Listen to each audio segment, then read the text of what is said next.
Hey, what's up guys, Tech9 here, and I am back again with a brand new video. So before I begin this one, I want to thank you all so much for watching this video. If you do enjoy my content, consider subscribing. I do greatly appreciate all of your support.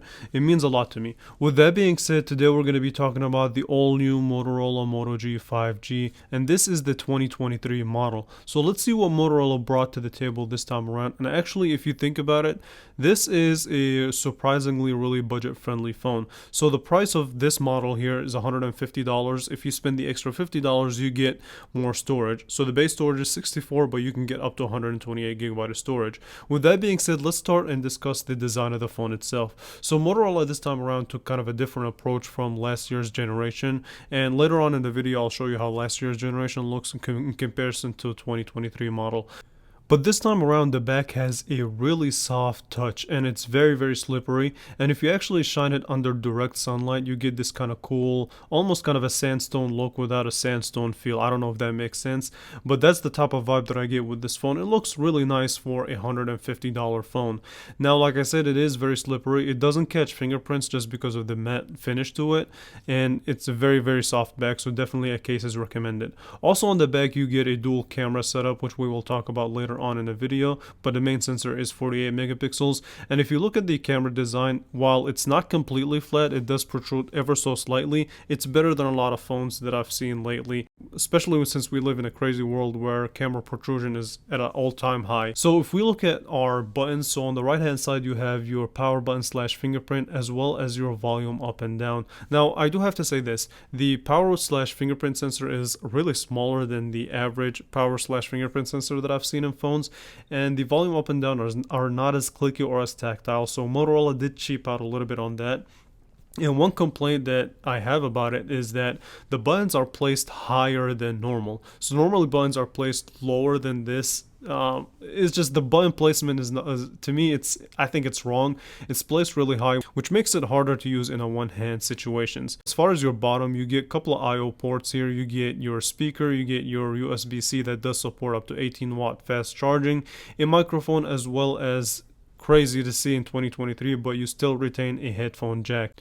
And overall, if you look at the sides, they're not completely flat, so it's not 100% flat square design.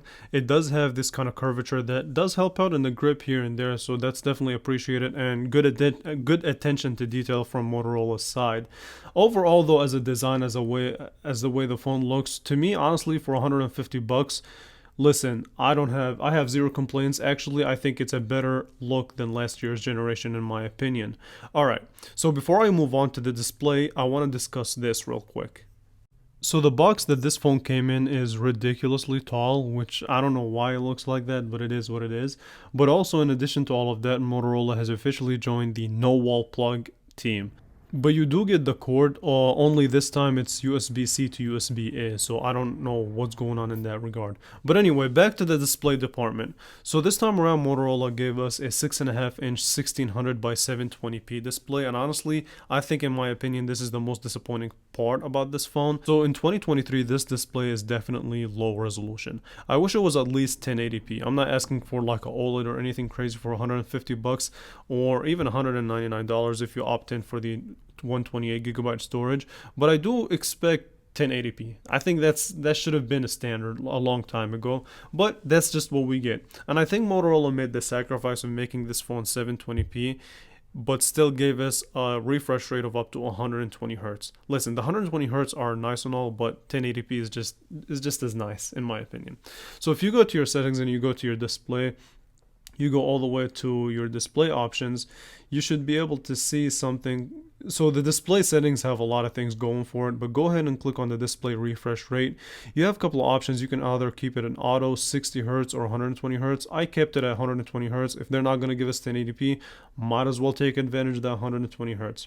Now the display options in general do have a lot, and one of the things that I found out is that you can actually control a couple of things in the settings department. So you can, if you click on the colors section, you can control whether it's natural, saturated, the warmth or the cool of the display. So that's nice and all, but again, that's not really an excuse to not give the consumer that standard 1080p display, or at least should be standard 1080p.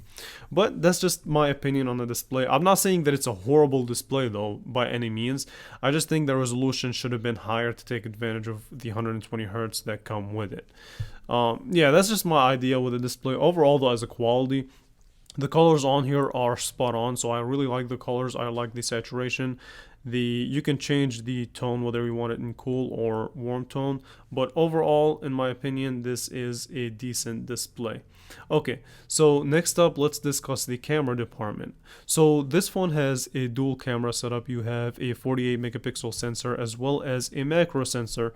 So again, we don't really get an ultra wide or anything like that, but I'm not really complaining too much. It's $150. So the 48 megapixel sensor does come with a f1.7 aperture, and the second sensor, which is 2 megapixel at f2.4, and again it is a macro sensor. The video capability of this phone is up to 1080p at 30 frames per second. I am working on kind of a full camera comparison so I can see where this phone stacks up in the camera department, but I'm gonna be honest with you, my expectations are not crazy high. They're between mid and low, especially for a phone that costs $150. Because from the pictures that I've taken, the colors could use some work in the photos, but I'll leave that for the full camera review. All right, next up is the performance department. So here's your rundown of the spec sheet. So in here you get a Qualcomm Snapdragon 480 Plus 5G, and it's based on an 8 nanometer architecture. It is octa-core, where 2 of the cores are clocked at 2.2 gigahertz. The other 6 cores are clocked at 1.8 gigahertz. You also get the Adreno 619 for GPU and the option between 64 and 128 gigabyte of storage. Honestly, in my opinion, for 50 extra bucks, I would spend that money if you plan on keeping this phone for a while, and just go ahead and get the 128 gigabyte of storage. You also get 4 gigabytes of RAM, a 5000 milliamp hour non-removable battery, and you also get charging up to 15 watts. So that's also something to note. Okay, as far as my concern in the performance department, this seems to be kind of I would say a little bit lower than mid-range specs, but basically I would say between low and mid-range specs. That's what I would place this phone at. When it comes to opening up apps and closing them, it was very smooth and really quick, and I guess that's also thanks to the 120 hertz display. But in my opinion, if I switch the display from 120 hertz to like the auto mode that variably switches between 60 to 120, the phone tends to struggle here and there. But overall, as far as the performance for this price point, it's not too shabby, not too bad, not the craziest that I've seen, but officially does the job well.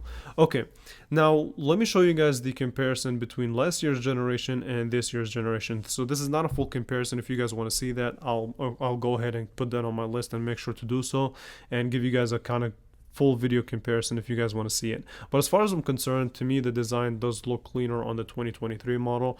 The advantage that the 2022 model has is that the curvature on the back, which provides a better grip, and to me the camera design looks slightly better on the old model, but the newer model kind of brings in that modern touch and feel. Okay, so overall my opinion and first impressions is this. So far this, I don't want to consider it as a full upgrade. As a full design upgrade, yes, this is definitely a full design upgrade from last year's generation.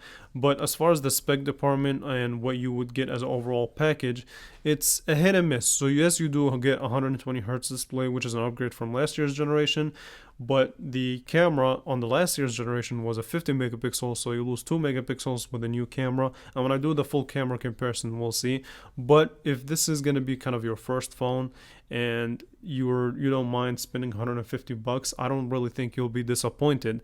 But full review is in the works, so make sure you stay tuned and you stay subscribed, and I will catch you guys in the next video. Alright, let me know what you want to know in the full review, leave it in the comments, and I will catch you guys later. Thank you for watching.